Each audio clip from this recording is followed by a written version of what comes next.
Hello students, a fresh good morning to all of you. As you know, we are reading lesson 3rd, climate variation. In our previous video, we read about distance from equator, altitude, distance from the sea, and today we are going to read about direction of winds. Let's start. Wind is motion of air from one place to another place. हवा एक स्थान से दूसरे स्थान पर चलने वाली पवन को कहते हैं।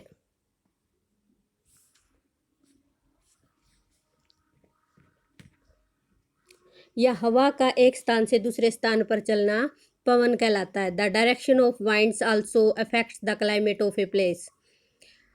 पवन की दिशा भी किसी स्थान की जलवायु को प्रभावित करती है।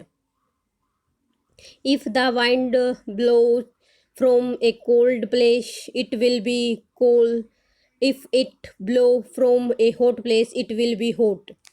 यदि हवा ठंडे स्थान की ओर से चलती है तो यह ठंडी होगी, और यदि गर्म स्थान की ओर से चलती है तो कैसी होगी? गर्म होगी। So the winds blowing from cold place make a place cold and the wind blowing from A hot place make a place hot.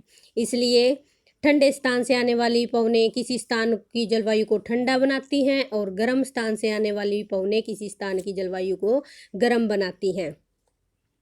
Similarly, the wind flowing from the sea will be full of moisture and bring rain. इसी प्रकार से समुद्र की ओर से आने वाली हवाएं या पवनें आर्द्रता से भरी होती हैं और वर्षा लाती हैं। आर्द्रता क्या होती है? The presence of moisture in air is called humidity या आर्द्रता। क्या कह रहा है ये इस लेसन में? ये कह रहा है कि सर्दियों में एयर किस तरफ से आती है? हिमालय की तरफ से, जो पूरे कंप्लीट हमारे हरियाणा, दिल्ली और यूपी को क्या कर देती है? ठंडा कर देती है। जो हमारा हिमालय है वो एक क्लाइमेट बैरियर है। अगर हिमालय हमारे नॉर्थ में नहीं होता तो क्या होता? हमारा कंप्लीट नॉर्थ एरिया क्या बन जाता? बिल्कुल कोल्ड होता। और गर्मियों में जो एयर आती है राजस्थान थार डेजर्ट की तरफ से, वो हमारे दिल्ली, हरियाणा, यूपी को क्या कर देती है? हॉट कर देती है। और गर्मियों में चलने वाली एयर को क्या कहते हैं? हम लू कहते हैं। और जो एयर चलती है सी की तरफ से, उनमें क्या होता है? मॉइस्चराइजर या आर्द्रता। आर्द्रता क्या होती है? एयर में उपस्थित नमी की मात्रा को आर्द्रता कहते हैं। वो क्या लाती है? वर्षा लाती है। इसलिए किसी भी एयर जो कहाँ से चल रही है, ये इस बात पर डिपेंड करता है कि वहाँ का क्लाइमेट कैसा होगा। हॉट की तरफ से आ रही है तो उस स्थान को हॉट कर देगी, कोल्ड एरिया से आ रही है तो उस स्थान को कोल्ड कर देगी। Humidity and rains. Humidity is the amount of moisture present in air. The climate of a place is also affected by humidity in its air. आर्द्रता किसी भी स्थान की हवा में उपस्थित नमी की मात्रा को कहते हैं। किसी भी स्थान की जलवायु वहाँ उपस्थित हवा में आर्द्रता की मात्रा पर डिपेंड करती है। The wind blowing from the sea to land brings a lot of moisture with its and thus make the weather humid. जो समुद्र की ओर से आने वाली पवनें होती हैं वो आर्द्रता से भरी होती हैं और क्या लाती हैं? वो वर्षा लाती हैं और उस वेदर को क्या कर देती हैं? ह्यूमिड कर देती हैं, आर्द्रता भरा कर देती हैं। The place near the sea are more humid than those which are far away from the sea. समुद्र के निकट के क्षेत्रों की जलवायु से दूर क्षेत्रों की अपेक्षा कैसी होती है? ह्यूमिड होती है, आर्द्रता भरी होती है। Rainfall is the another important factor in the deciding the nature of the climate of particular place. वर्षा भी किसी भी स्थान की जलवायु को प्रभावित करने वाला एक महत्वपूर्ण कारक है।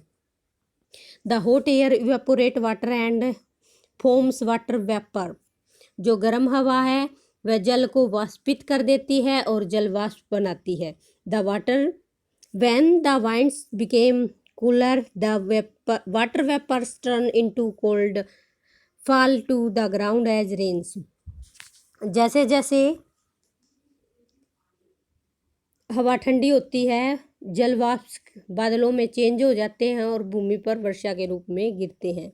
This is the main reason that coastal area receive more rainfall than other area. यही कारण है कि जो कोस्टल एरिया है वहाँ पर बारिश ज़्यादा होती है। The rain brings the temperature down दस अफेक्ट द क्लाइमेट। इसलिए जो वर्षा तापमान को गिरा देती है, इसी प्रकार जलवायु में एक मुख्य चेंज लाती है।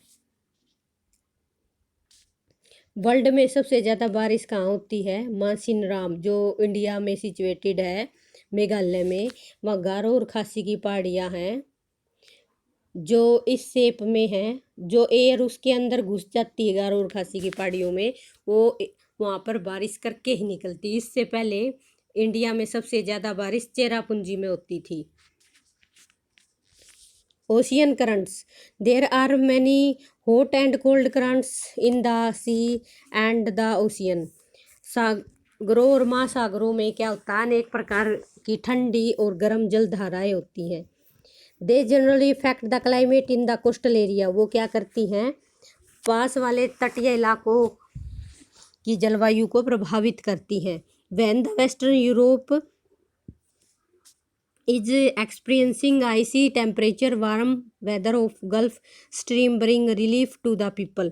जब पश्चिमी यूरोप में तापमान जमाव बिंदु पर होता है तथा ठंड बहुत अधिक होती है, तो उन दिनों में गल्फ स्ट्रीम की धाराएं के कारण वहाँ के लोगों को अत्यधिक ठंड में से राहत मिलती है। In the same manner the cold currents bring the temperature down the hot torrid zone. इसी प्रकार से ठंडी जो जलधाराएं हैं वो उष्णकटिबंधीय इलाकों में क्या लाती हैं, तापमान को कम करती हैं। The climate of the India influence by seasonal monsoon winds. जो भारत का तापमान है मौसमी मानसून पवनों से अधिक प्रभावित रहता है। The climate of a place effect the way of living of peoples. किसी भी स्थान की जलवायु वहाँ के लोगों के रहन सहन को इफेक्ट करता है, प्रभावित करता है। The food the people eat, the cloth they wear, their occupation and vegetation all depends on the climate of the place. खाना जो खाते हैं, भोजन, वस्त्र, व्यवसाय, वहाँ की वनस्पति, सभी किस पर निर्भर करता है, वहाँ की क्लाइमेट पर, जलवायु पर निर्भर करता है। Okay student, our lesson have been completed. Bye students.